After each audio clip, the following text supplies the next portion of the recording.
delighted to be here today in Ankara, Turkey, talking about one of the most relentless enemies that we have when it comes to development, when it comes to the fight against climate change and the fight for nature, and that is, of course, wildland forest fire. It is absolutely destroying areas of nature, but worse yet, it's destroying economies, it's destroying livelihoods, and it's taking lives. One of the reasons we're here is to talk about new ideas and new approaches to integrated forest management, and that means thinking about private sector solutions. Forest fire management has traditionally been something the public sector does, and no public sector does it better than OGM here in Turkey. But increasingly there are private sector solutions, particularly in the data, decision-making and information technology sense. We've got people here sharing their ideas around forest fire monitoring satellites, for example.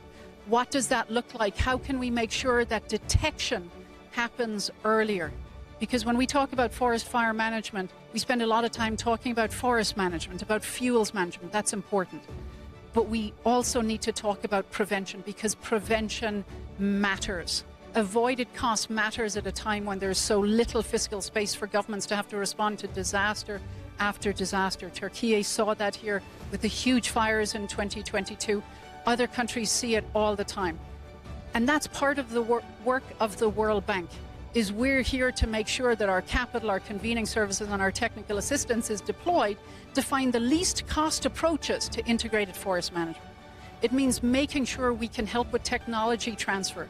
We can help with information sharing, building these kinds of platforms that allow the best practice from the private sector, from the public sector, not just across the Europe and Central Asia region, but globally, to come and share what they're doing, what works, how much it costs, to find lower cost solutions, to think about how to use globally good practice coming from the private sector, coming from the public sector, to fight forest fires. And we're put our money where our mouth is here in Turkey. We're investing $400 million with the government exactly to think about prevention, to think about how do we stop this relentless enemy that is destroying economies, destroying competitiveness, taking lives and livelihoods, and is stopping us from being able to fight climate change.